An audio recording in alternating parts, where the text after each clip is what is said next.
For the session today, I proposed the title of The Global Theory Industry and Left Anti-Communism. And the basic goal is to outline for you in a slightly more informal fashion, in the sense that I want to give you the big picture view, and we can mine down into the details if people are interested, regarding research that I've been doing for decades at this point, and give you a little bit of a sense of how I came to this research originally, because in part, I say this in relationship to some of the readings that you did for today's session. I did receive some feedback, particularly on the Foucault article, that interpreted it as a bit of a scorched earth policy that was perhaps being too vicious with Foucault, who made contributions to materialist analysis and other such things. In order to not simply circumvent those concerns, but to take them head on, I'd like to give you a sense of where this research is coming from and why it is that my own personal trajectory has led to a broader analysis of the objective social forces operative behind the global theory industry.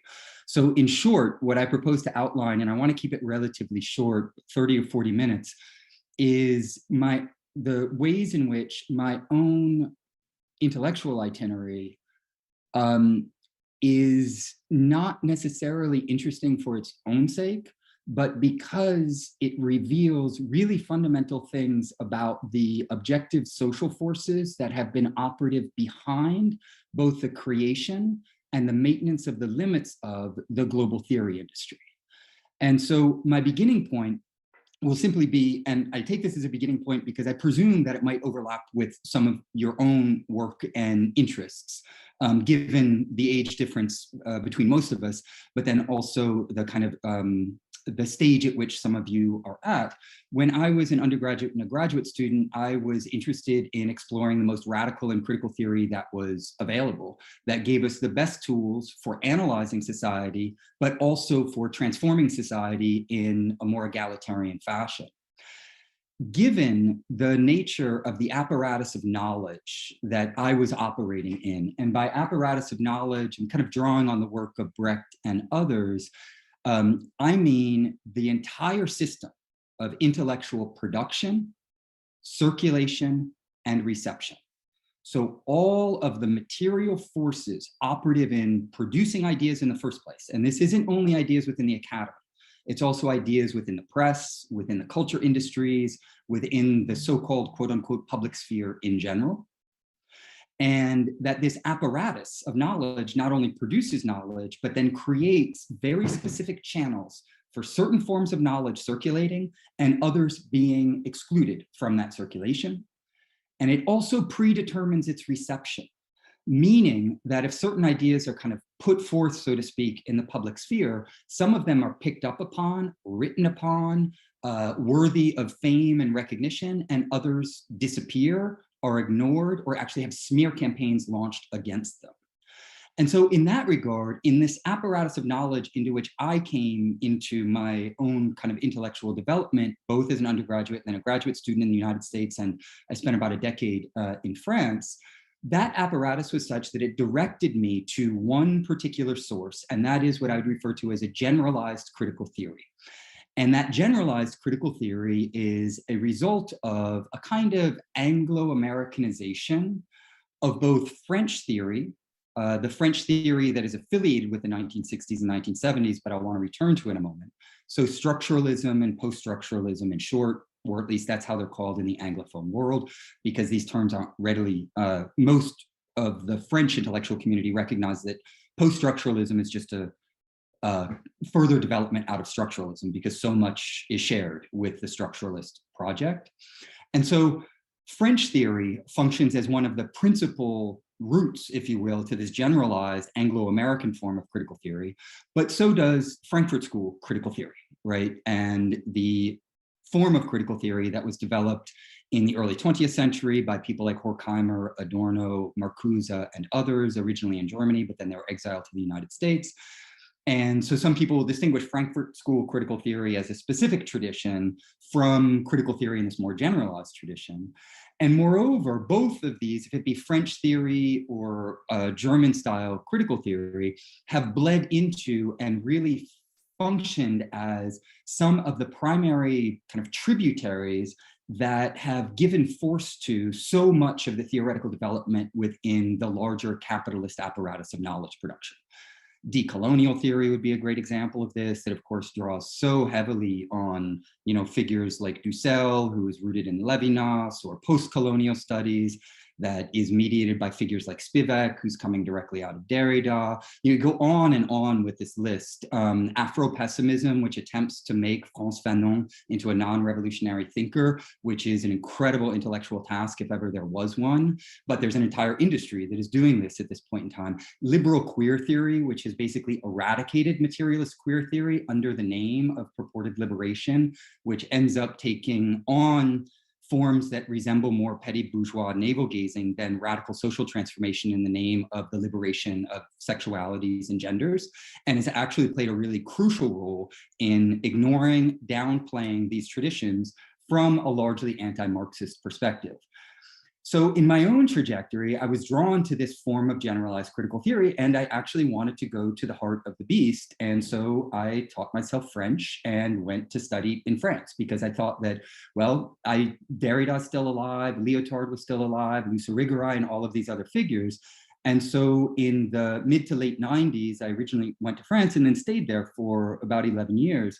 Studied with Derrida, ended up taking classes with Paul Ricoeur, with Julia Kristeva, with the kind of leading luminaries of French theory before a number of them either passed away or stopped writing in various ways, or stopped maintaining a more public presence.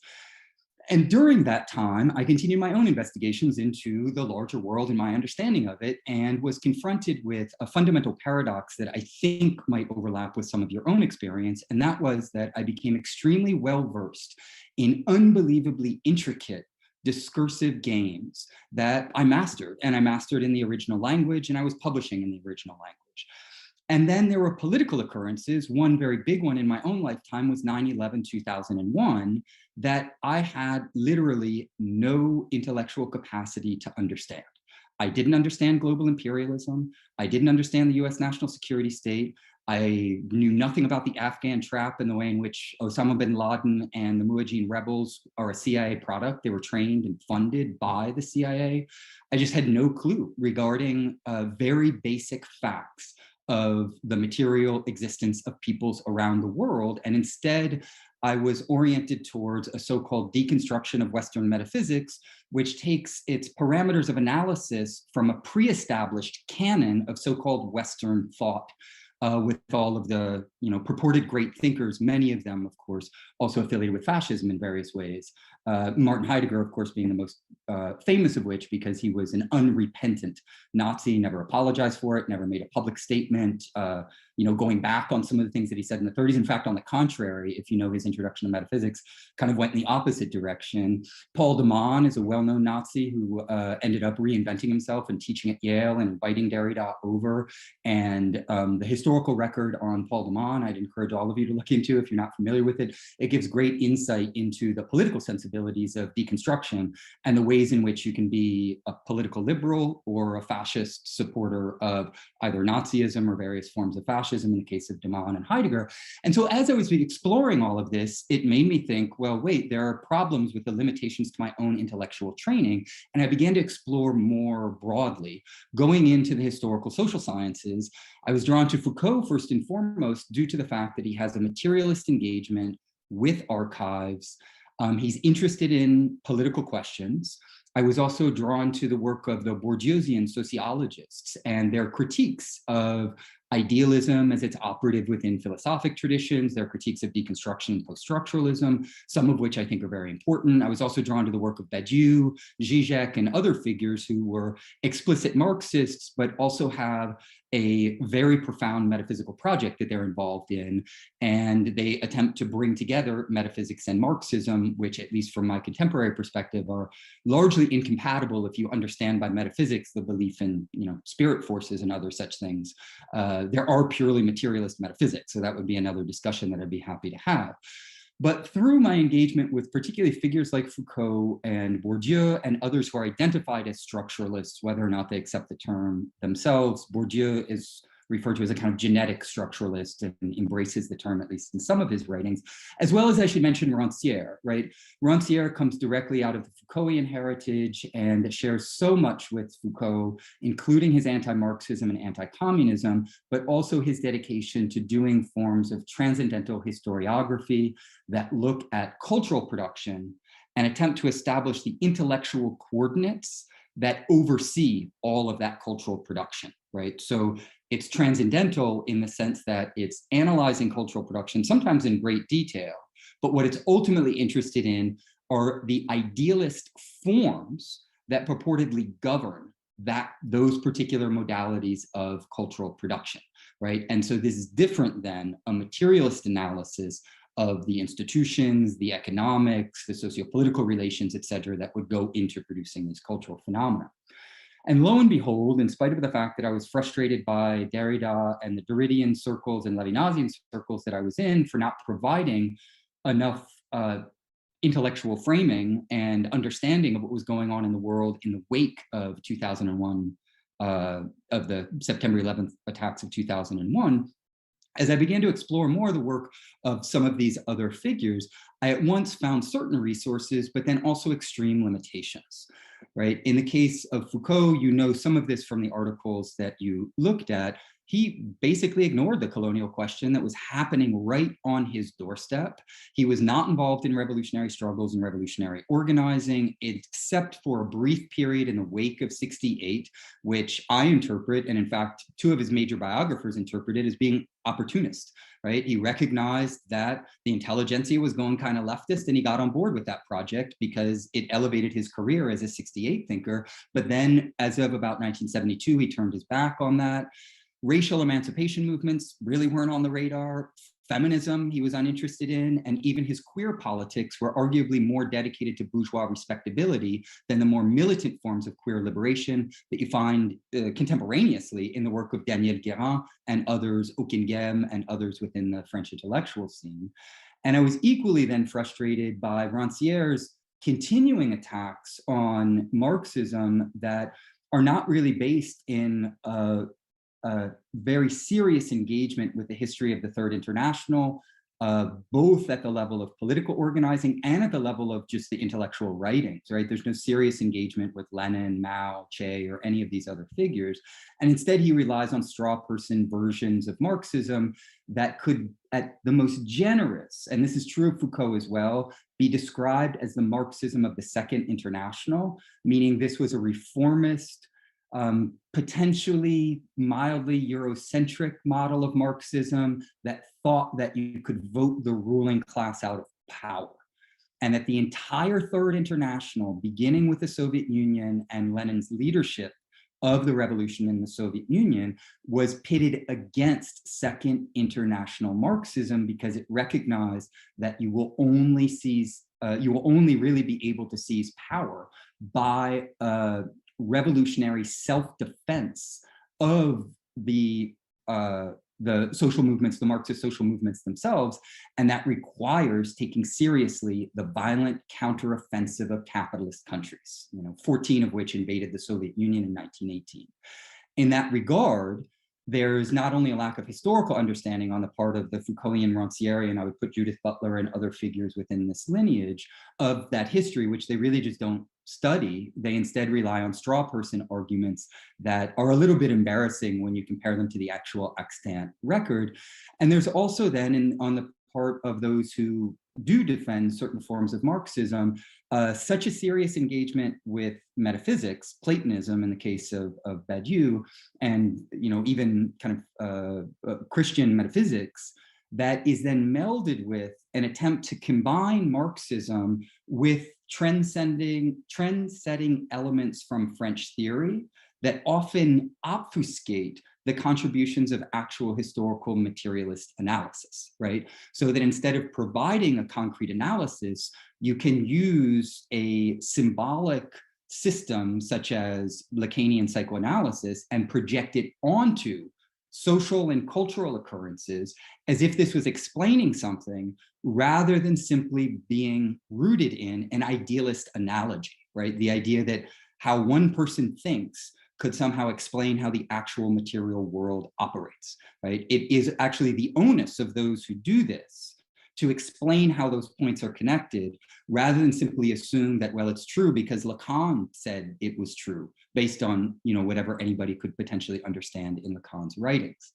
The other thing that came to the fore in my own kind of intellectual development is that this tradition of generalized critical theory, coming out of French theory, coming out of the Frankfurt School, also cast an unbelievably long shadow over the historical materialist intellectual tradition of the 1930s, 40s, and 50s.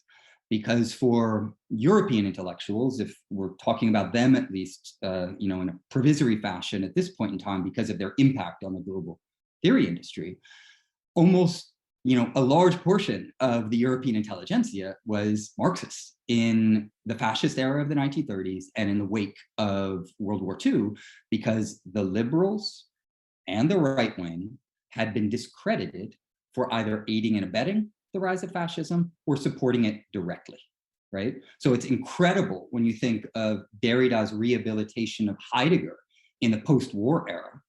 And in order to fully understand this, we have to see it as part of what it is, and that is a counteroffensive against the historical materialist intelligentsia of the 30s, 40s, and 50s. So the figures who have been buried include Danielle Guérin, Annie Lacroix, who we're going to be having in on Monday to discuss her work. I think one of the best French historians, hands down, who's not, you know, is somebody who's not widely translated, not recognized as one of the most important intellectual figures of the, you know, of French theory, of course.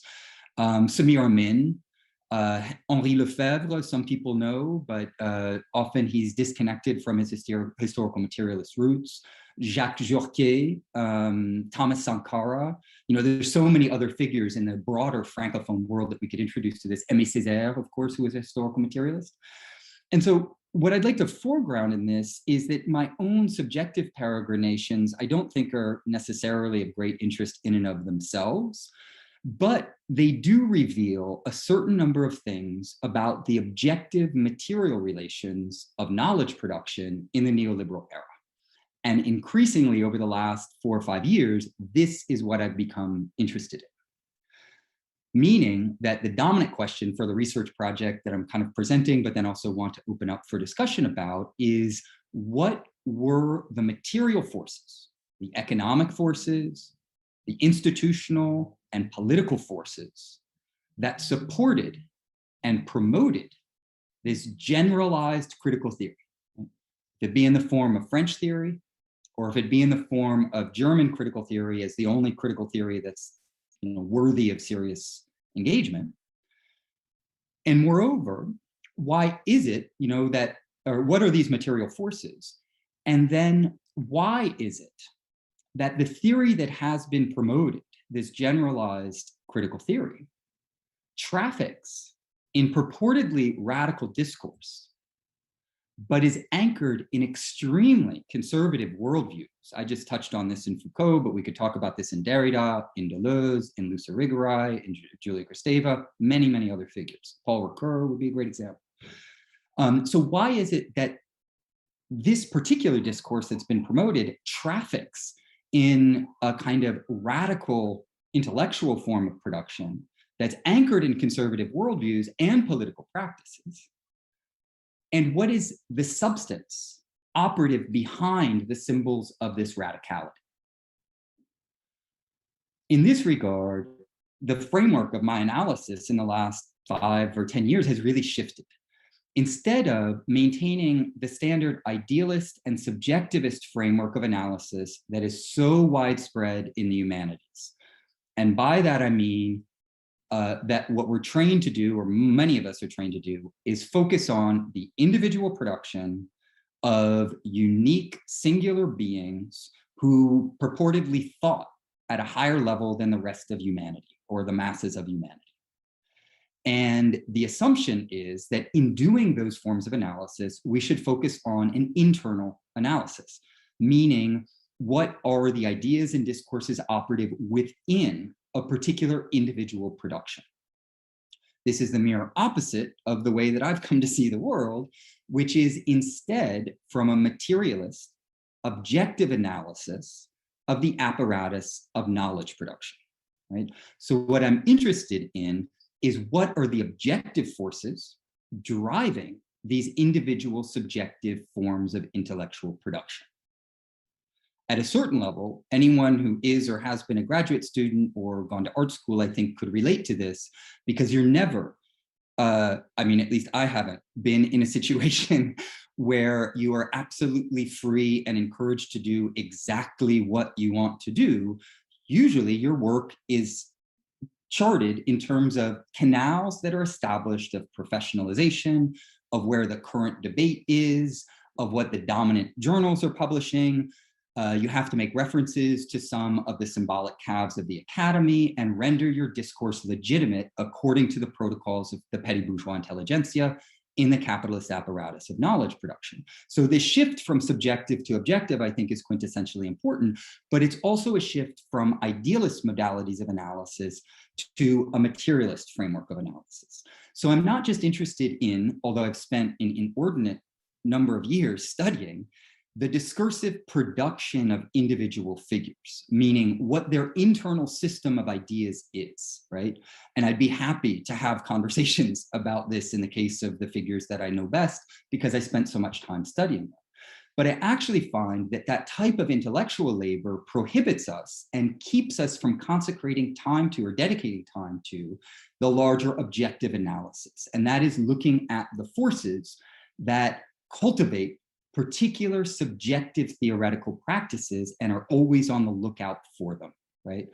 An excellent example of this in a slightly different field, but it overlaps so much with what we're talking about, is Silvia Rivera Kizikánki's important critique of decolonial theory that points out that it's all vetted by the powerful institutions in the global north that decide which discourses are worthy of translation, worthy of discussion, largely because they're disconnected from activist communities on the ground and real material class struggle, and because they participate in the global great game of discursive pyrotechnics, because they engage with the hot commodities, right? They're Deleuzian or Foucaultian or Levinasian or other such things.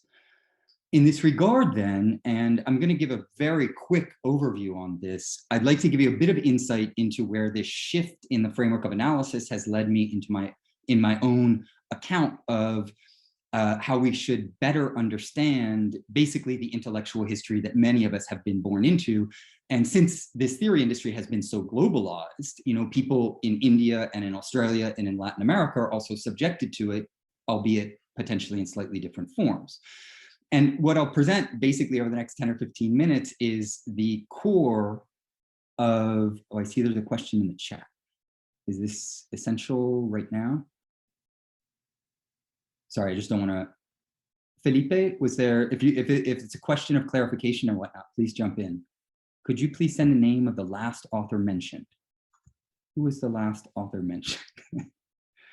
I'm sorry to bother you. No, it's all good. Do you remember vaguely how it's pronounced?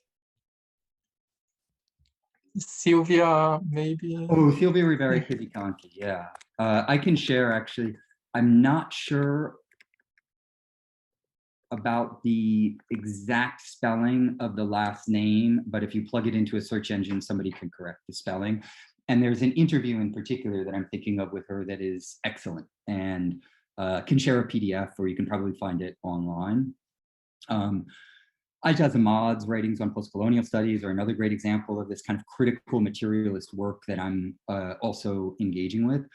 So as I was saying, I'd like to just give you a sense of this book project that I've been working on for 4 or 5 years now, called The Intellectual World War.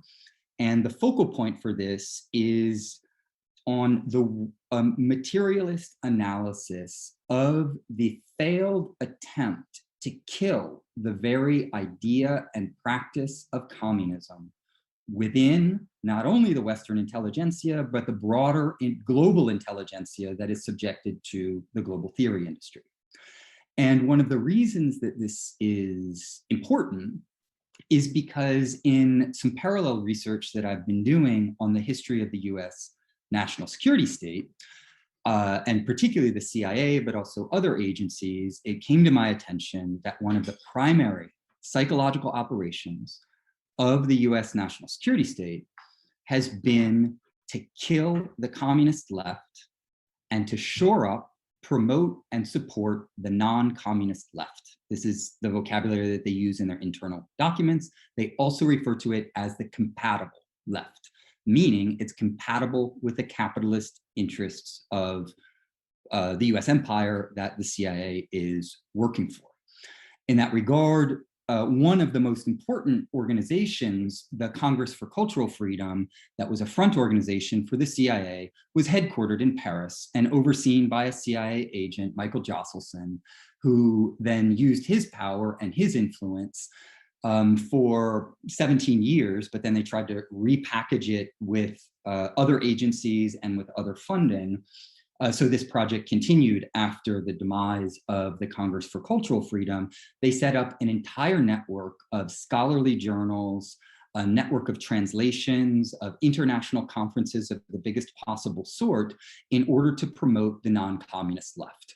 There's an excellent book by Francis Stonner Saunders called The Cultural Cold War, or Who Paid the Piper was actually the original title. Highly recommend it because it goes into some of this history. Just to give you a sense of it, the Congress for Cultural Freedom organized 37 different international conferences that implicated some 38 institutions, institutions of higher learning. It published a minimum of 170 books, right? And remember, all of this is being done with direct financial contributions by the CIA and by the American corporatocracy. Particularly the Ford Foundation is very involved in these projects and works hand in glove with the CIA. They also established a press service called Forum Service, which is like AP, and it was just pushing out articles, basically tailored for the press by the CIA, that was offering free of charge everywhere in the world reports and analyses in 12 different languages that would appear in some 600 newspapers and reach 5 million readers. Right? This network included some of the premier journals that were being published not only in English, like Encounter, Partisan Review, and others, but also in German, Der Monat, where Adorno published. Also, they had 2 journals they were running in Latin America, 1 in India, and elsewhere in the world. So it's a very important operation that itself is only part of a larger propaganda mechanism that Frank Wisner, one of the architects of the US national security state and a very important CIA officer, referred to as the mighty Wurlitzer. He wanted to have, I think I mentioned this in passing before, a centralized control of the apparatus of knowledge production, circulation, and reception, so that sitting in the headquarters in CIA in Langley, Virginia, he could press a button and have the same story play everywhere in so many different languages and with so many different faces appearing in different press outlets, quote unquote liberal and conservative, in many different languages, so that they could control the narrative. This included an incredible involvement in the history of the bourgeois press and running an inordinate number of journalists as undercover agents. The CIA itself has admitted to, as many journalists as 400. Or actually, no, the original admission was 50 journalists who were employed directly by the CIA. But over time and through the course of various investigations in the 1960s, it came out that there were at least 400 American journalists. And then in an important expose by Carl Bernstein, he concluded that there were some 800 organizations and individuals involved in the global press that had direct ties to the CIA, right? So this was a global propaganda campaign to smear the anti-capitalist left intelligentsia, and in particular, the communists and socialists. Enemy number 1, arguably within at least the intelligentsia, was Jean-Paul Sartre, because of his Marxism, and Simone de Beauvoir for her communism, right? But there were others, Frantz Fanon, Césaire, and others, right? So it's a major, major operation. And when we situate the emergent forms of generalized critical theory coming out of the French and German variants in relationship to this, we see that there were also elements of this operation that were funding and supporting the promotion of anti-Marxist theory under the guise of being the most radical discourse being produced around the globe. A great example of this, I think I touched on this briefly before as well, is the Ford Foundation really promoted the arrival of French theory in the United States in 1966 by a major conference that they ran at Johns Hopkins. They invited the structuralists, but all of the Marxist structuralists, with a partial exception of Lucien Goldman, were not invited. And so it was a clear arrival of structuralism within the United States as being an anti-Marxist or non-Marxist structuralism. This continued, of course, with the work of that was going on in Yale literary studies.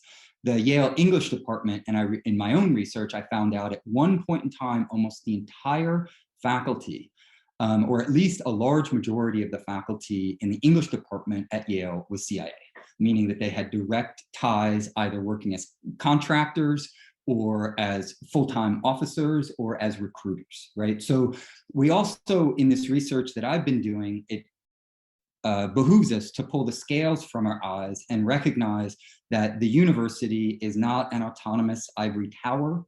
It is part of a military, industrial, academic complex that is policing the ideas that are deemed legitimate for public use.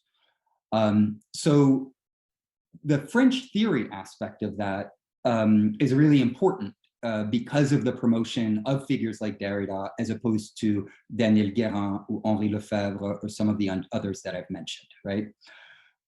It's also important because one of the ways that French theory was integrated into the larger Anglo-American world was as a political project, because it was affiliated directly with what's called 68 thought.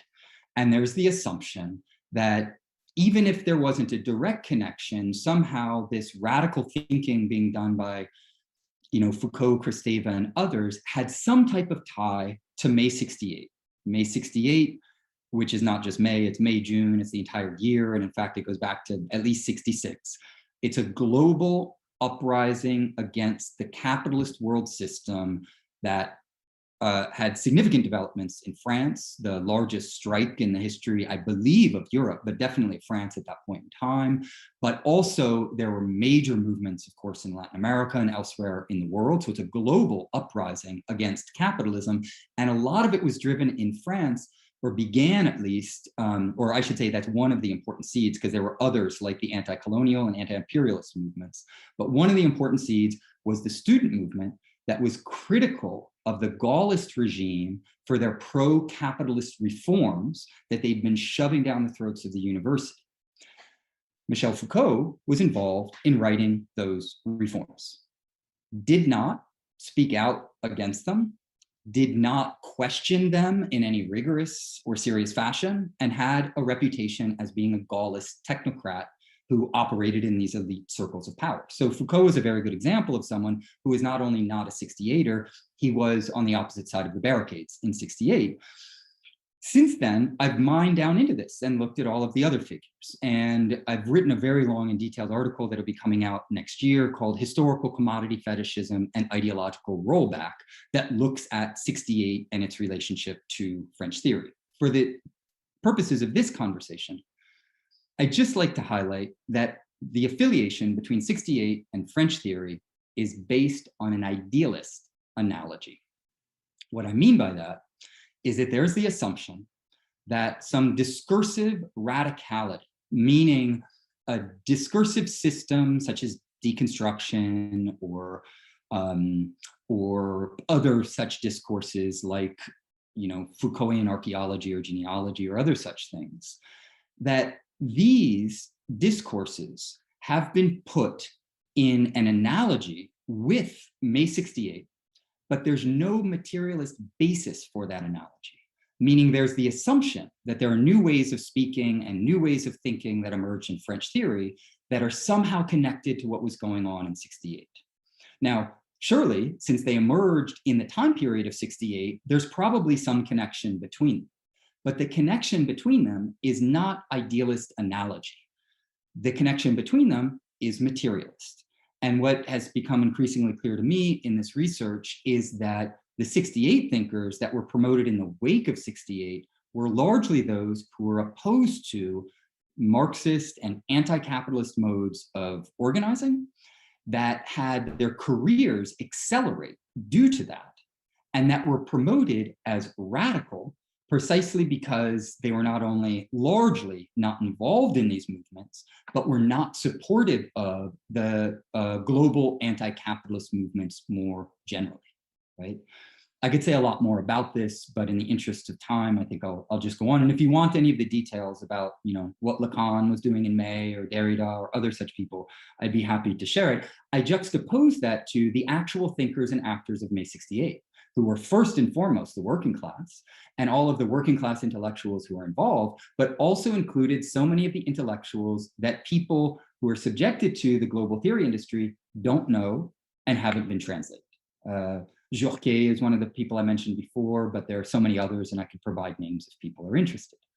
Now, the other point of connection that I wanted to make is to the Frankfurt School tradition of critical theory as one of the primary sources for this generalized global critical theory that has developed in its wake or in conjunction with it to a certain extent. And one of the things that's very unique about Frankfurt School critical theory is that it emerged largely as a response to the failure of the German Revolution in the West. So if you're unfamiliar with this history, in a nutshell, 1917 overthrew a czarist feudal regime in Russia, established the first workers' republic, and it was hoped, presumed by some, that that revolution would spread to the West, and Germany became one of the global sites of class struggle. And so the German communists, Rosa Luxemburg, Liebknecht, and others were involved in these movements and were in direct conversation with Lenin and the leaders of the Russian Revolution. And there was not only the possibility, but the very real material occurrence of an uprising that began to take over part of Germany and looked like it could topple the government.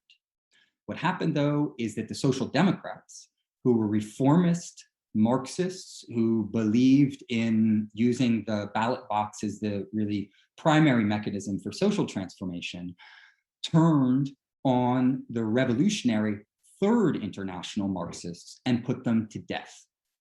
This is an incredible moment in the history of communist organizing and so important for understanding what happened in its wake. And the Frankfurt School Critical Theory Project was set up in part to understand the failure of the German Revolution, as well as the rise of fascism in the wake of, in the interwar periods, basically. What happened, though, is that although the very basis for German Frankfurt School critical theory was, in fact, one of the original titles for the institute was the Institut für Marxismus. So it was going to be a Marxism institute. They went against this and instead changed the name to the Institute for Social Research, as I'm sure a lot of you know. And when Max Horkheimer took over the directorship of the Institute in the late 1920s, there was a very decisive shift away from labor politics and internationalist organizing in the direction of speculative reflections and academic research that were very distant from historical materialism and labor politics more generally. Gillian Rose has written very poignantly on this, referring to what happened with Horkheimer's arrival as the academization of politics, not the politicization of academics. There's a number of very, very telling signs of this. I'll just highlight one or two of them to give you a sense of this, because what I'm ultimately interested in this project is not simply subjective ad hominem critiques saying, Foucault was on the wrong side of history in 68, or Horkheimer made us drift in the direction of speculative philosophy instead of actually doing historical materialist analyses that could have been helpful. What I'm ultimately interested in are the objective social forces that are conditioning these forms of individual intellectual production and also promoting them as the best possible accounts of, quote unquote, reality, right? And in the case of Horkheimer and Adorno, they situated themselves politically to the right of the Social Democrats, right? So the revolutionary socialism is often identified with the Third International. Social democracy in the wake of 1917 came to be identified with reformist forms of Marxism or progressive liberalism, right? You have Yankee versions in the United States, like the Sanders campaign is often identified as kind of vaguely social democratic in various ways. So we could come back to that if you like. But Adorno and Horkheimer were to the right of that and were actually critical of the social democrats. And Horkheimer is on record speaking out at the Amerikahäuser, which were cultural institutes that were set up in Germany in the post-war era to promote American culture and American views. They're just part of the larger cultural war of ideas, as defending the war in Vietnam, saying that it was in the interests of, saying two things. One is that it was, when the US goes to war, it does it to defend the rights of quote unquote man, or the rights of humanity, and defend constitutions. And also that both Adorno and Horkheimer suffered from this very racist description and anti-communist description of the Chinese and of the communist Vietnamese who were fighting off both French and American imperialism, right? They also supported, Adorno and Horkheimer, the intervention on the part of the French, British, and Israelis into the Suez Canal. So they're defenders of imperialism, meanwhile not talking out in support of so many of the important anti-colonial movements that were going on at the time. And they put forth what many people will now identify as a form of Western or cultural Marxism.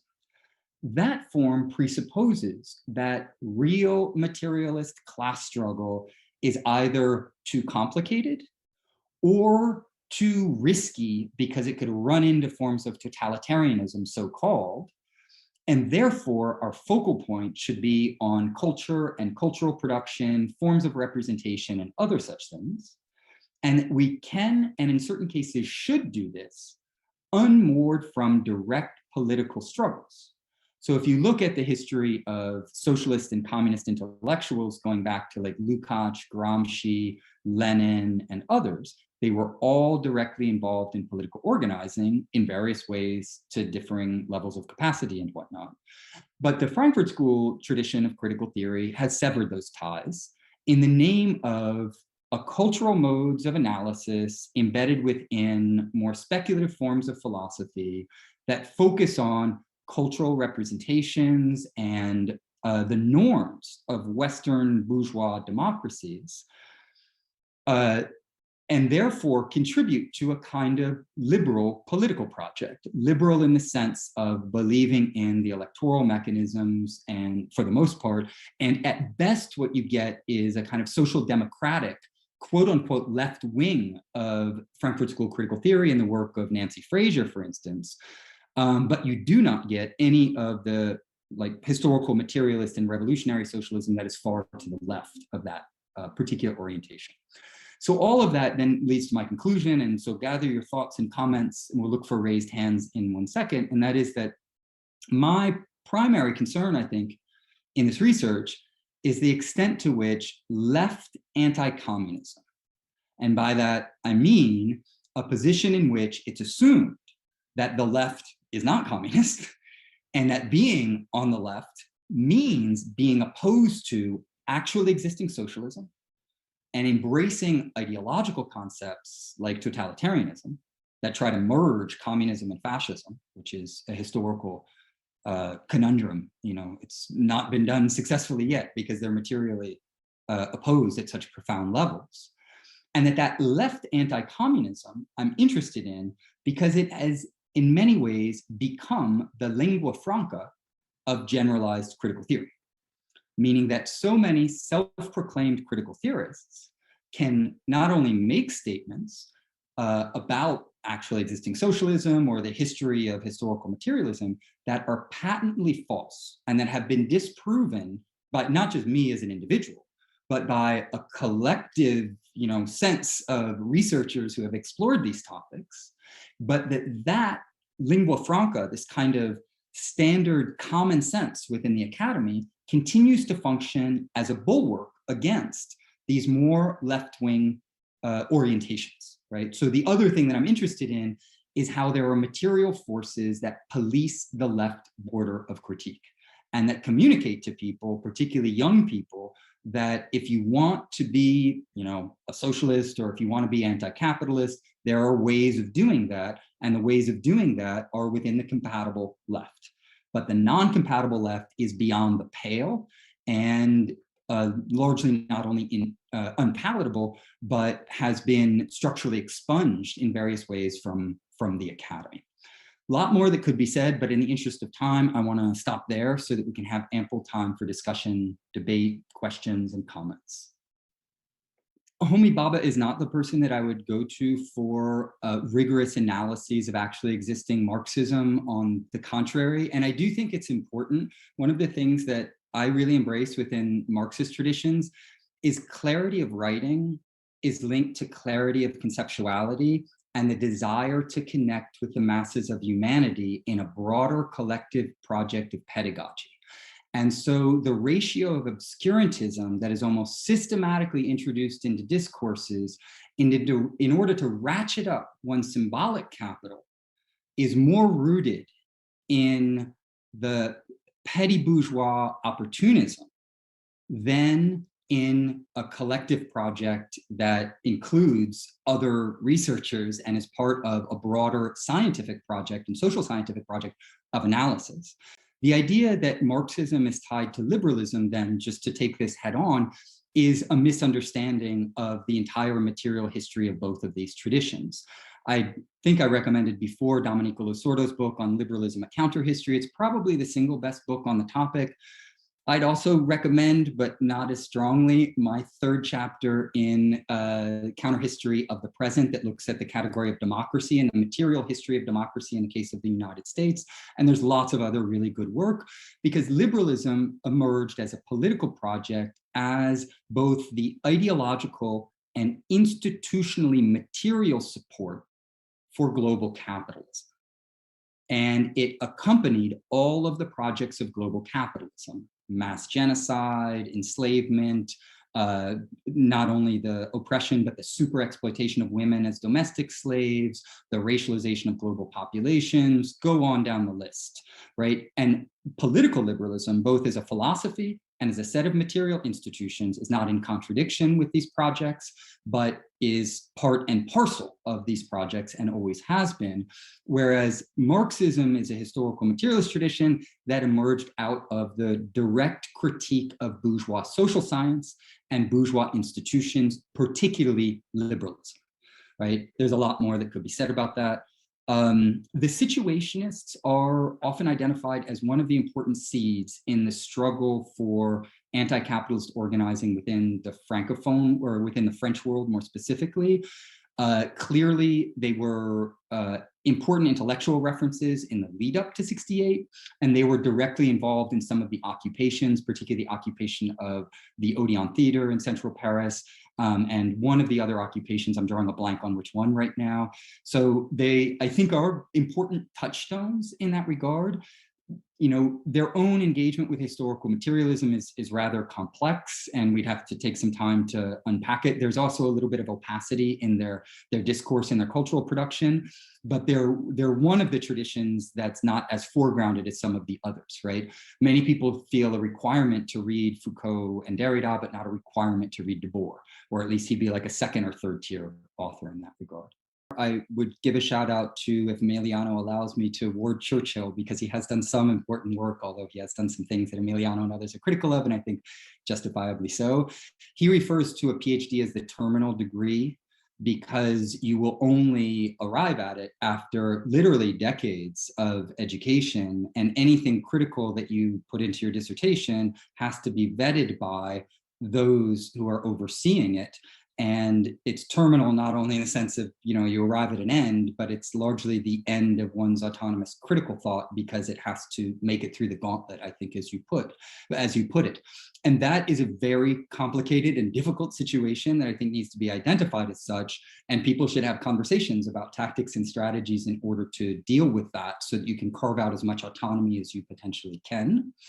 It is also true that 70% of academic jobs in the United States are adjunct, right? So there is a very direct material assault on the conditions of possibility of doing intellectual work that wouldn't be simply in line with the ideological common sense, as Gramsci would put it, or the dominant ideology.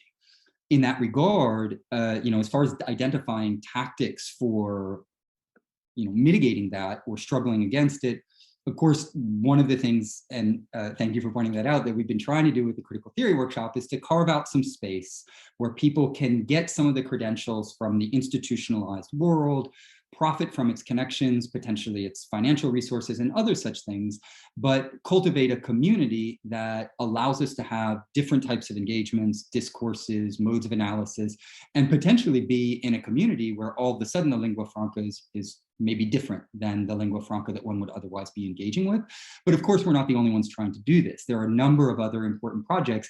And so the support for contributions to, and I mean that not only like financially or as a student, but potentially doing your own things or with your own initiatives to alternative institutions or counter institutions, as Eduardo Galeano would call them, of knowledge production are unbelievably important. And there's the Brooklyn Institute for Social Research. There's a lot of other examples that I'm sure people are aware of, and please don't hesitate to share them in the general email or in the chat or other such things.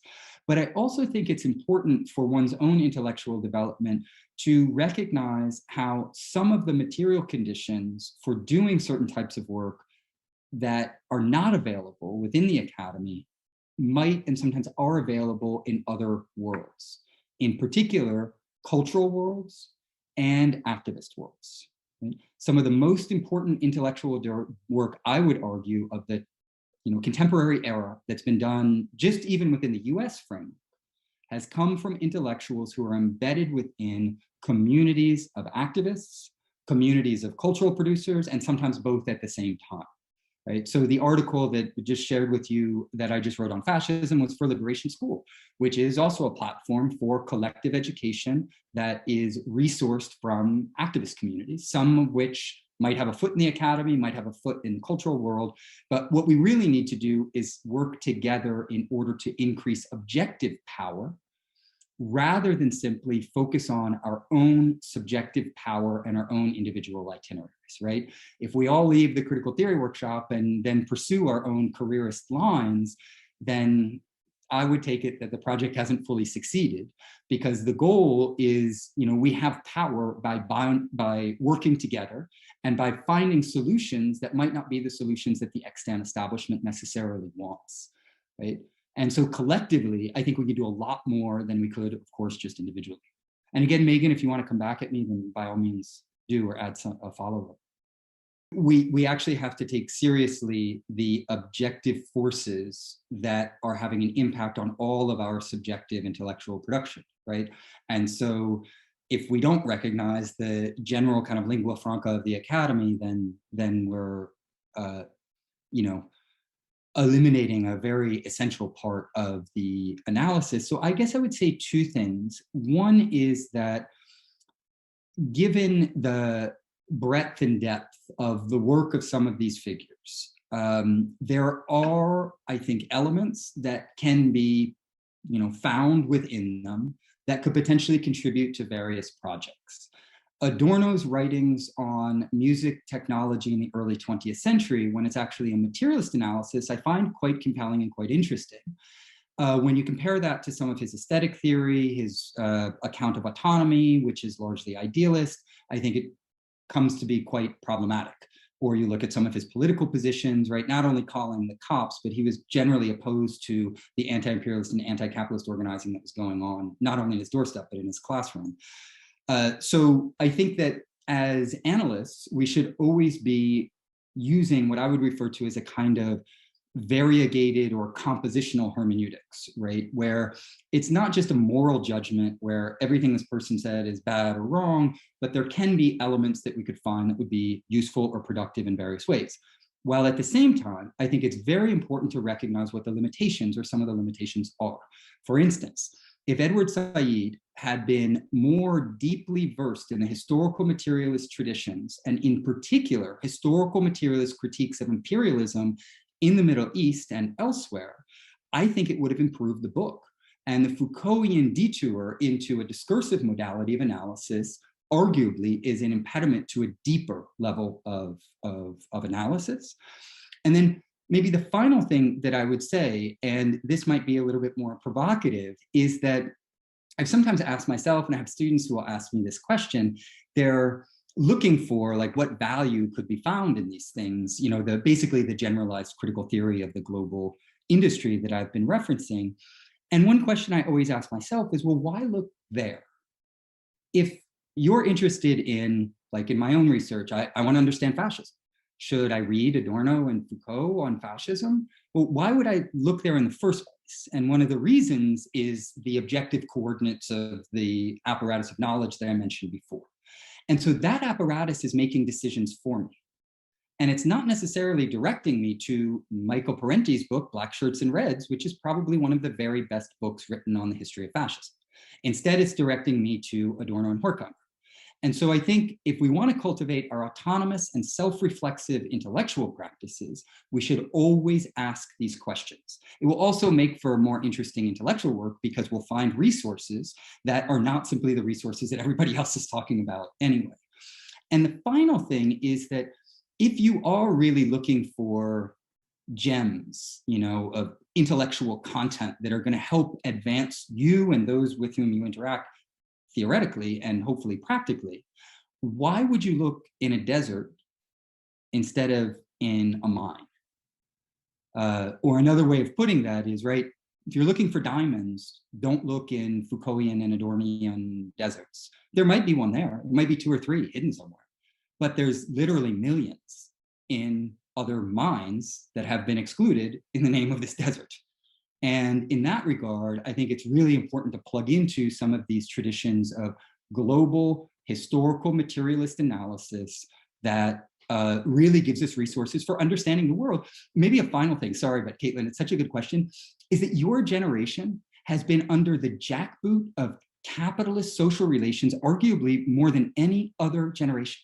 Right? The global pandemic in capitalist worlds has been decimating people's livelihoods, their lives, just killing people. And the ecological crisis means that there might not be a biosphere left, right? So the stakes of class struggle for your generation are potentially higher than for any other generation before, because of the contradiction, not just between capital and labor, but because it's a contradiction between capital and nature, right? If we don't solve this problem, then capitalism is not only capable, but is already destroying the conditions of possibility of not only life, but more specifically human life, right? So in that regard, let's go hunting for gems because time is short and these are actually urgent questions. The generalized critical theory of this global industry has, for the most part, constructed a straw person version of Marxism and historical materialism that we should all be aware of. Right? We hear regularly that Marxism is about white male workers, it's Eurocentric, it's teleological, it's determinist, it's reductivist, it doesn't take into account gender, doesn't take into account class or colonialism. This is a very classic case, and I want to write a short piece on this, of liberal projection. Right? I'm sure if you're familiar with psychoanalysis, you're familiar with projection, in which the key components of your reality are projected onto your enemy. And if you look at the material history of bourgeois democracies under capitalism and compare them to the material history of actually existing socialism, one thing is readily apparent. There was one part of the world that was at the cutting edge of anti-colonial, anti-racist, also gender liberatory movements. I mean, the Russian Revolution was the most emancipatory revolution for women before or since, according to Valentin Mogadon, who is a relatively kind of progressive, but not necessarily a Marxist thinker. And so it's very important for us to see through those straw person arguments and tap into the ways in which, if you look at the work of Alexandra Kollontai or Claudia Jones or so many other people and movements that I could recommend, Marxism is the vanguard of social transformation for gender, racial, colonial, and capitalist relations.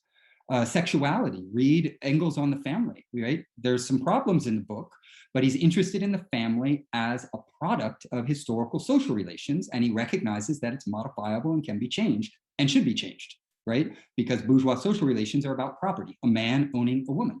Engels himself said that the touchstone for the analysis of any society should be the level of female or women emancipation. That's how we should judge societies. That is straight from the horse's mouth, right? Lenin said as much. Lenin on the women's question, Clara Zetkin. Again, there's an enormous body of literature. So this isn't me saying it.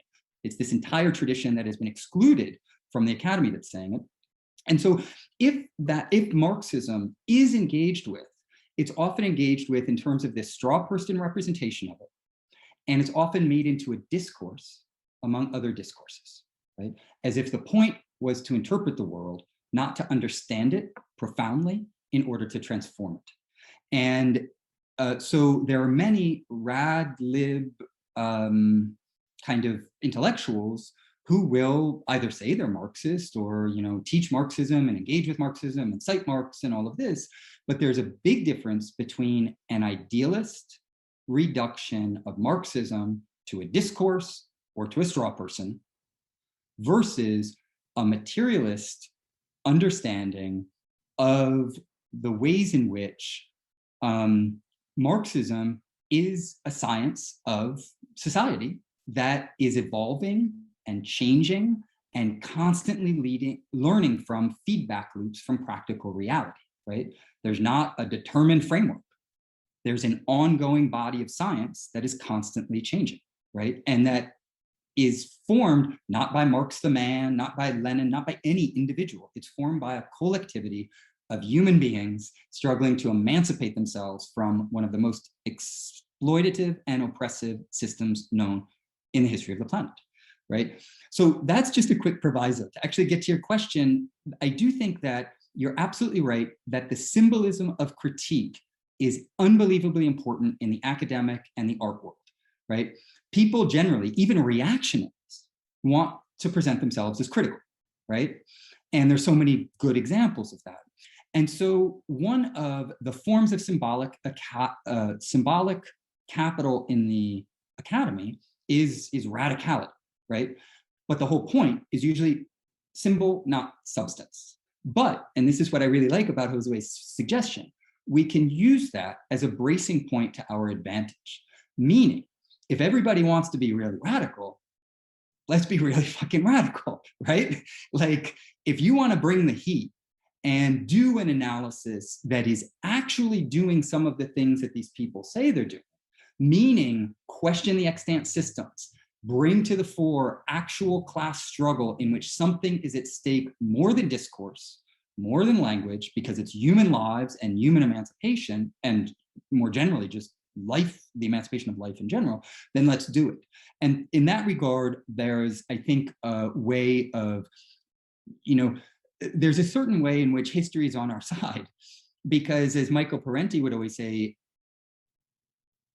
society and the world that we're living in is radical. Like, people are unemployed. They don't have access to healthcare. Their lives are being shattered in so many different ways. They're being super exploited to the age of like 30 or 40 to make it through, or 50 to make it through the academic system, right?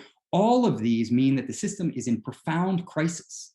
And so if we can link that symbology of critique to substantial critiques, then I think that we do have a bracing point to gain real leverage within the kind of larger intelligentsia. And I think it's a real, I don't know if Josue, if you want to follow up with additional precise tactics and strategies in that regard, but I think it's a really important way of suggesting that we not only are on the defensive, but we go on the offensive as well, right?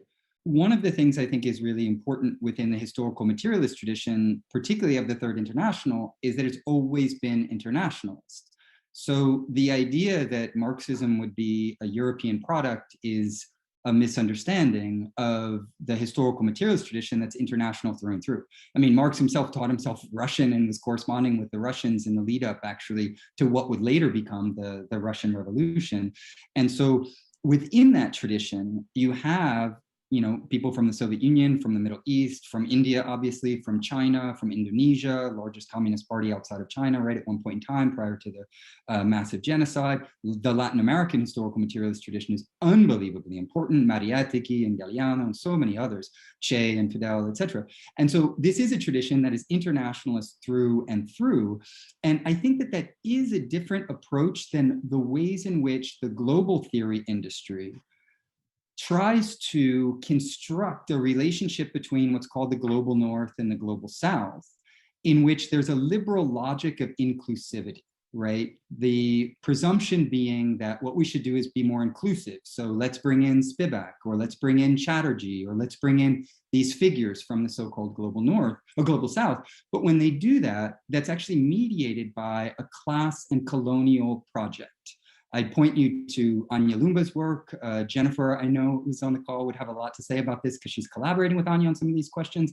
Some of post-colonial studies that has been canonized within the US Academy, these are Brahmins who have a discursive relationship to the Marxist tradition. And any time that you valorize someone in that regard, you're also casting a long shadow over all of the other intellectual production, right?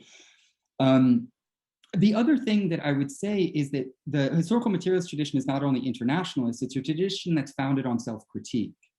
And there's this very unfortunate form of liberal projection that consists in assuming that as soon as someone would defend historical materialism or actually existing socialism, this means that they defend 100% of everything that has ever occurred anywhere in the world under that name.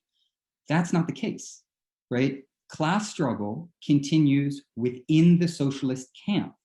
And it's important to identify strengths and weaknesses of various projects, right? That's how these projects have grown and evolved over time. The Cuban Revolution, when it first occurred, appeared to many in the global communist movement as adventurist and ultra-leftist. When it succeeded and then established power and shored up its relationship to the Soviet Union to defend itself against US imperialism, it was then later kind of incorporated within the Marxist-Leninist camp, so to speak. But that was because the instigators of that revolution were also parting ways with certain tenets, right? And so experimentation, self-critique, and the dynamism of ongoing collective traditions are really essential to it's the lifeblood, if you will, of the historical materialist tradition. I mean, I think that you're absolutely right that historical materialists always take seriously their embeddedness within specific conjunctures, specific times and places. And that one thing that is unbelievably important if one wants to seriously engage with the tradition of historical materialism is engaging with those theorists around the world. So what I would recommend, and Tahseen, it seems like you know some of the important figures in this regard, please share them with everyone. My knowledge of India is, minor, I'm sure very minor compared to your own. I make a concerted effort though to try to discover what the traditions and groups are that I should be plugged into as much as possible. But it's difficult as well because so much of that is mediated by material social forces, right? So what arrives on my desktop from India, fortunately, I have some very close Indian friends and intellectuals who can help me make sense of that. I don't read Russian or the various Indian languages that are spoken and written in India. And so that's also a limitation. That's one of the reasons that a lot of this has to be collective, right? Because the limitations of our own linguistic and cultural background is such that we have to be able to connect to people who are more embedded within these indigenous struggles around the world. Regarding the pointed question of writing scholarship, I do think that there's so many forces that contribute to an intellectual Taylorism within the larger global theory industry. What we're supposed to do is train ourselves as micro experts in a tiny territory that maybe our thesis director advises that we explore. And that prevents us from asking larger questions or even exercising our own intellectual autonomy. So part of at least my recommendation from my viewpoint, because I'm still growing and evolving as an intellectual at such a quick pace that sometimes it makes me anxious.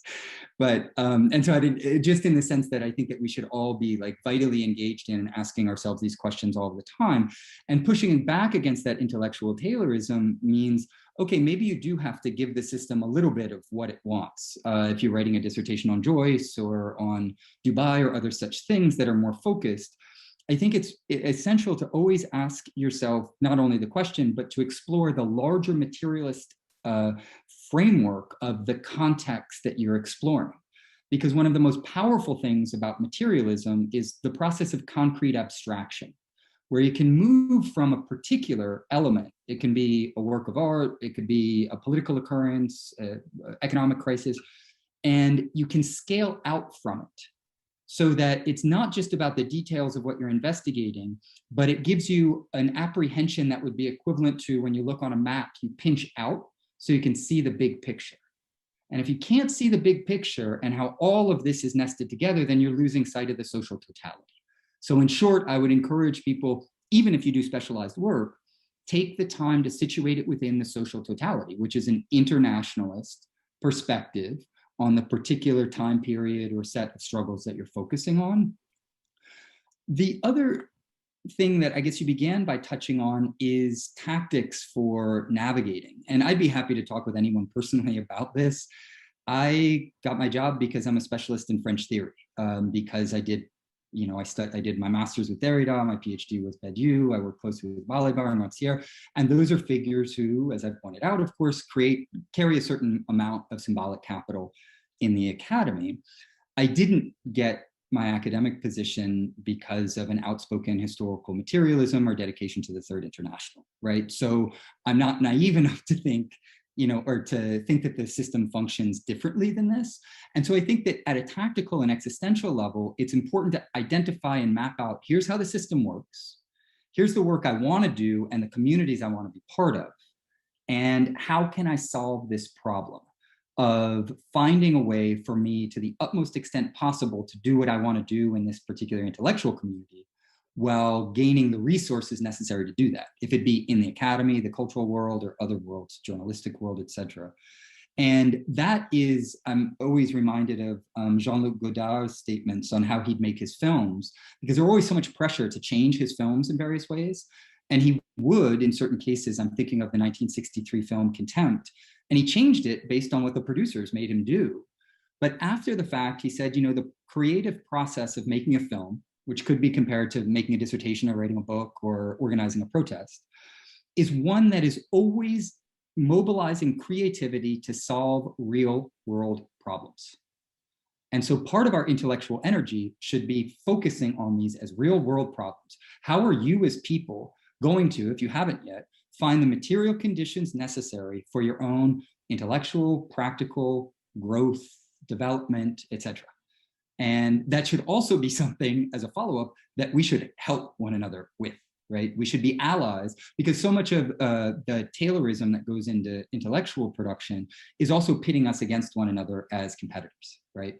As opposed to having us recognize, no, we're in this struggle together, and we have to try to build power together. The materialist underpinnings for the critical theory workshop were originally funding that I received from Villanova University to start a summer program. But over the years, unfortunately, that was eliminated. And so now we are largely dependent on program fees for supporting the work that we do and the various people who are involved. And behind the scenes, one of the things that I would say there are at least two fundamental principles that guide the decisions that we make. One is that it's important, even if it's has certain limitations, that people be paid for their labor. Not paid an enormous amount, unfortunately. It's sometimes almost just symbolic compared to what certain faculty members who are getting paid $500,000 a year are getting paid for their hourly rate. But that is really important to us. And the other is finding ways of generating revenue streams that allow us to maintain the most internationalist and, how to put it, class intelligent group of participants. So we always want people who are able to contribute nothing or next to nothing, not because it helps us solve the budgetary problem, but because the educational endeavor that we're invested in is trying to create an intellectual world in which class or position within the global economy, if one is from an quote unquote underdeveloped or structurally underdeveloped country, that one would of necessity be excluded. And so one of the ways that we've tried to do that and this is an ongoing project. So if people have ideas or contributions, we've not been able to obtain grants, unfortunately, but I also know how the grant system works. And so I think there are pretty clear reasons for that. If people have a foot in an institution, then we try to get them to leverage their institutional funds for support for the workshop. Whereas if they're paying out of pocket, we try to work with them to find solutions that would make it such that they can attend the workshop. Those are some of and Misha, I don't know if this is exactly what you're thinking of. I interpret materialist as like, well, let's go to the political economy of how we make this thing work. It also means that there is a large portion of labor that's not really covered. And honestly, a lot of that labor probably ends up falling on me and one or two other people who are involved in the workshop. And it's because it's a passion to try to develop an institution that functions in a way that's different than the other extant institutions. And so we don't have, the spigots aren't open with the cash flow. There's larger things though, because this would lead to a larger question, but I hear in Misha's question as well, there are really important things about the history of the formation of the professional managerial class and its relationship to class stratification more generally. So I grew up on a farm, working construction. I come from a strange hybrid background because my father ended up also teaching at the university. So he was working construction and teaching at the university at the same time. So I don't know exactly how you materially describe my class background, but I knew a lot more about farm work and construction than about intellectual labor until at least the age of 18 or 20.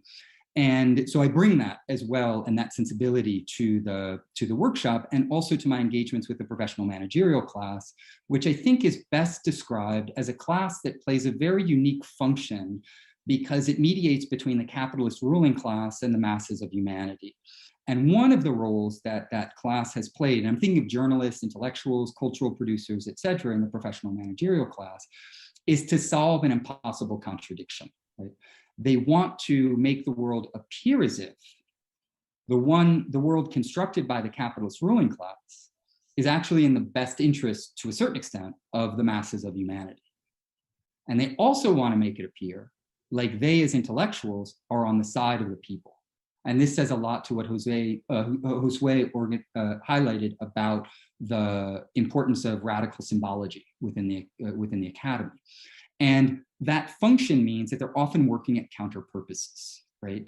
And I think that a class analysis of that is really important for us to both understand the kind of extant world of the intelligentsia, but then also how we situate ourselves and relate to it in various ways.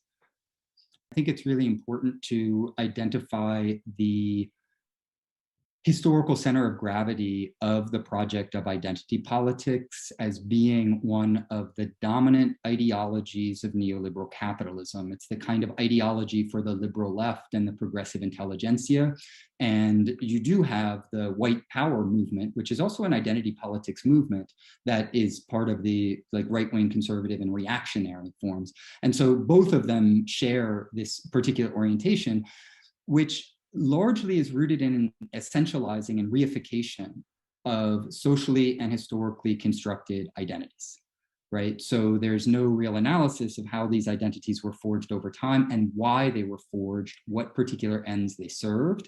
And that's part of the struggle, right? Is the struggle to fully elucidate the racial categories that are now dominant within the US or also in other countries, of course, or the dominant gender and sexual categories and practices. And so there's an enormous body of literature that I encourage all of us to tap into. The Field sisters' work on racecraft is excellent, on the history of racism in the United States. Adolph Reed Jr.'s work. There's so much work that I'd be happy to share bibliographies if people are interested. But regarding more specifically the kind of practical orientation, the One of the interesting things about identity politics is that it does identify a series of social problems that are rooted in real life issues. Women continue to be oppressed, there continues to be a wage gap, there continues to be racism, institutional and otherwise. And so at some level, it's an ideology that touches on the real, right? There are facts that are poached, but what happens are those facts are framed within an ideological gestalt that distorts them. So we don't understand where those facts came from in the first place, and we also don't understand how to actually struggle against them. And so part of the area or territory that is opened up by some forms of identity politics is taking seriously these facts of racial and gender oppression and super exploitation and whatnot. And then the more practical orientation that you're kind of asking about, I think, consists in identifying very clearly the difference between symbolic and representative false solutions to real problems and substantive transformative solutions to those problems, right? So if the solution of identity politics is mediated by all of these different tactics, tokenism, the word that somebody broke some glass ceiling, the call for greater diversity in fighter pilots who are dropping bombs around the world, or the ways in which the diversity industry also funnels itself into, as Jennifer had pointed out, having spokespeople, so that you have professional intellectuals who with a straight face will say the Black community thinks this, the LGBTQ community thinks this, and you have to ask yourself, who appointed you as our spokesperson, right? And so there's lots of different tactics that are used, and you see it within the mass media, within the political establishment, and kind of in the more general cultural world, right? The diversity industry is not only in the academy, it's a generalized ideological form of neoliberal capitalism. To marshal power against that, then, if we take these facts and we frame them within an ideological gestalt that explains both how they were actually produced in the first place, why they were produced, and secondly, how to actually address these problems head on by material social transformation, then I think that will give us the tools necessary, at least at an intellectual level, right? At the level of actual practical struggle, this requires direct activism, involvement in various organizations and other such things, but at least it will give us the coordinates for what a radical transformation would actually look at. And actually coming back to some of the things that I was saying earlier, that's one of the reasons that exploring actually existing socialism is so important. There's a great documentary film you can watch called, I think it's Mujeres en la Revolución, which is Women in the Revolution. It's about women's involvement in the Cuban Revolution. And it's a fascinating insight into the issues of women and racialized women in Cuba prior to and after and during then the Cuban Revolution. And what we have on full display is a response to gender oppression and exploitation, as well as racialized, that is the mirror opposite of the symbology that you get in the Biden administration or the diversity industry, because it's about actually changing the material relations by allowing women access to reliable healthcare, jobs that are equal. And the stats in Cuba are incredible. I don't have them in the forefront of my mind, but when you look at the labor force of professionalized women in Cuba, it's very clear that it's leagues, far beyond what's going on in the United States. And so we can also learn from those examples and then be able to point to them and say, if we don't simply want one woman to become a new member of the corporatocracy or the political elite or the professional managerial class, but our politics is invested in the liberation of the masses of women, then we can't embrace symbology, we can't embrace tokenism, we can't embrace these faux narratives about glass ceilings. What we have to do is develop a politics that is materially grounded in the liberation of the masses of women, and look at all of the examples where that has successfully occurred. I do think that the analysis, a dialectical analysis of the social totality, allows us to identify the objective forces that are operative in a particular conjuncture, a particular space-time, and link those to the behavior of subjective agents, right? So we do have agencies, and I put that in the plural on purpose because there are also conflicting agencies within us. right? You might have the career-minded person on one shoulder and the like political revolutionary on the other, or other versions of that, right? And that an analysis of the social totality, particularly regarding the global theory industry, clues us into, or I would hope, one of the most important factors for me, and that is that part of the way the system works is that it's not the case that the objective world of social forces like the capitalist corporatocracy is just operating with a series of marionette strings, and they attach them to, I don't know, Foucault or Joe Biden for that matter, or anybody else, and they're just moving them and they move in accordance. This idea, in fact, is one that's been widespread within the intelligentsia to confuse us about the dialectic of objective and subjective. Instead, one of the things that is essential to intellectual production in the contemporary world, within at least this industry, is that the CIA and the corporatocracy haven't just set up a bunch of marionettes.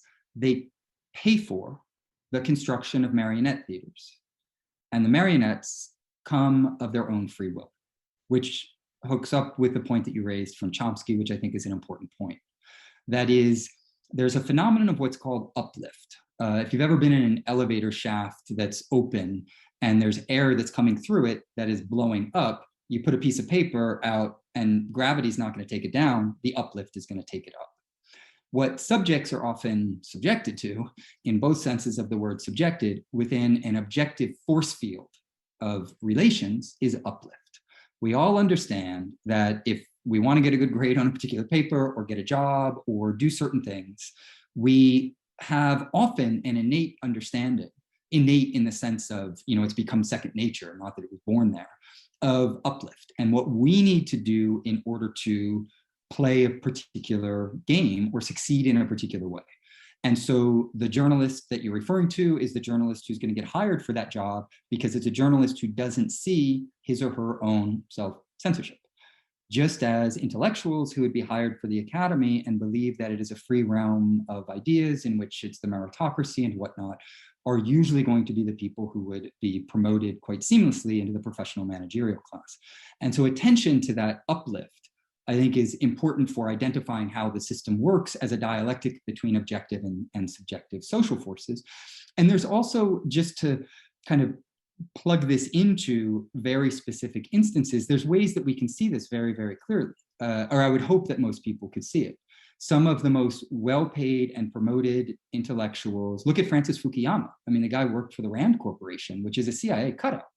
Or Hannah Arendt, whose research was funded and supported by the Foreign Office in Great Britain, and whose books were also translated by, or there were at least connections to money through the Congress for Cultural Freedom. She participated in their conferences. Horkheimer did. You go through the list of people like this. In my own case, an article that I wrote called "The CIA Reads French Theory" was rejected by the New York Times. Why did I send it to the Times? Because I'd published things there before. Did I expect it was going to be published? Absolutely not.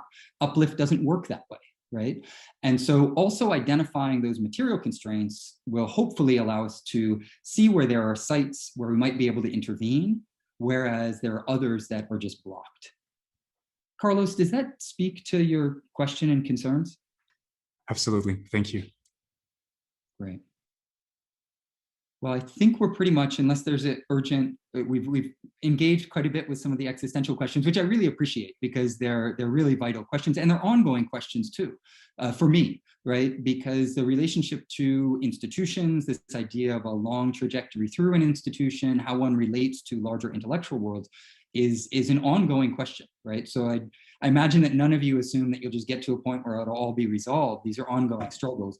But maybe the last thing that I would say, and I imagine I speak for Jennifer here as well, is that we'd be more than happy if people want to reach out with particular concerns or issues that they're having. Again, we should have an economy of solidarity and mutual support rather than individualism and careerism that pits us against one another, because that will play into the hands of the people who've created a system where so few people actually have the material conditions necessary to do, rigorous intellectual work. part of the research that I've done does look at the history of analytic philosophy as, to a certain extent, the philosophy of empire, meaning the philosophy that has been largely promoted by the United States, and it's an international colonial project in the sense that it's taken over a lot of philosophy departments, at least in the world that I know, in Europe, but I also see signs of it in other parts of the world. And part of that is because there was a targeting of communist intellectuals within the United States. Many of them were fired from their jobs, of course, through the Red Purges, going back to the interwar period, but then also in the wake of World War II. And analytic philosophy, at least in certain forms, was promoted as a kind of bourgeois techno-scientific approach that purported to ground philosophy in a kind of purely rational modality of analysis, and went ahead in doing that project. Of course, now I'm summing up part of analytic philosophy. For any specialist, we could talk about the details. There might be minor exceptions, like there's analytic Marxism and other such things. But the big picture is that historical and social analysis are bracketed in the name of shoring up logical reasoning as the be-all, end-all, and the main framework for an approach to the world. So it occludes so much of what comes from the historical materialist tradition and those modes of analysis. Of course, there's a lot more that could be said about this. Karna says, does or must the incompatible left completely reject the Foucaultian notion of historical a priori? I ask because my line of thought is close to what you have described as a generalized critical theory. So, you know, Foucault developed this idea of a historical a priori, particularly within The Order of Things in the 60s. And The Order of Things is a profoundly anti-Marxist book. It's, you know, in and of itself, but it tries to bleed Marxism into bourgeois political economy, which is basically mixing apples and oranges. It's like fascism and communism. They are not structurally compatible. And so I think that the argument is flawed through and through. And that in the wake of that, as I pointed out in the article, of course, Foucault came out with all of these anti-Marxist statements, basically saying that Marxism's dead in the century when it only began to take on a practical life, beginning in 1917. And so I think it would really depend, Karna, on how exactly you define what a historical a priori is. In Foucault's case, there's the construction of a kind of transcendental plane of history, which is the coordinates of any particular episteme or discursive configuration. And it's presumed that those coordinates, at least within one episteme or one kind of epical block, will remain unchanged until there's some type of rupture that he has a lot of difficulty explaining that will introduce a new set of coordinates. That is largely based on a kind of idealist approach to history that presumes that there are actually these transcendental coordinates, like something above material history that would oversee all of the occurrences of material history, right? So instead of a bottom-up analysis, it's the projection of a kind of top-down framework, which you find in Rancière's work on aesthetics as well. He basically incorporates with slight changes the same Foucaultian methodology. So I would see that as kind of a difficult project, but again, it would depend on how you define historical a priori, if it's in a strict Foucaultian sense or maybe a slightly different sense. So of course, going into biopolitics would take some time. The basic idea that there is a governance of the masses of humanity that focuses on birth rates and demographics and death rates and things like this. Now, that's an important understanding of the emergence of centralized liberal states under capitalism in Europe at one point in time. I do think that there are very coherent descriptions of those processes that don't drift away into the more both idealist elements that you find in Foucault, as well as certain apologies for forms of neoliberalism. Again, I know and recognize that this would open up a big can of worms and debate around neoliberalism, as there is one in the Foucaultian scholarship.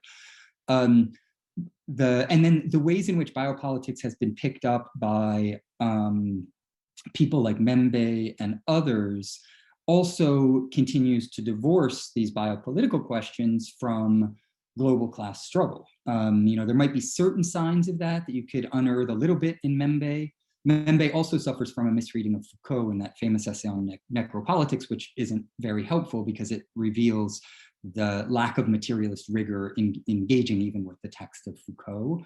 Particularly in the former Soviet bloc, we've seen so many countries that were opened up to capitalist pillage, theft, and the general degradation of human existence. And I think that we need both a materialist analysis of those consequences. I would suggest Michael Parenti's work on that front, particularly a YouTube lecture on reflections on the collapse of communism, I think it is, or on the collapse of the Soviet Union, where he points out the fact that actually existing socialism was beneficial to the masses of humanity, meaning the masses who had access to free and or affordable healthcare, housing, education, and I'm sure other things that are escaping me right now, I'm forgetting about right now.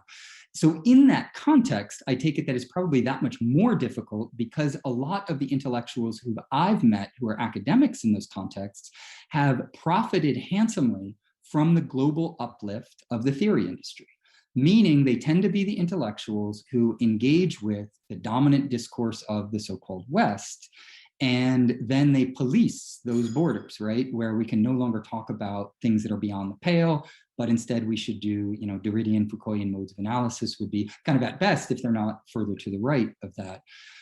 So I don't know the specific context well enough to recommend very precise tactics and strategies, but I do think that the dual project of a materialist analysis of the violence introduced by the dismantling of the Soviet regime, combined with an analysis of how so much of global intellectual production is a result of uplift by the powerful institutions, most of which are situated in the global north, that encourages certain types of work, right? If you're in, lots of different countries, Romania, Hungary, but also India or Japan or China for that matter, one of the ways of developing a very lucrative academic career is to get plugged into the global theory industry. And so pointing that out and analyzing it while also then plugging into these more revolutionary traditions, I think can be at least part of a tactic for struggling against it.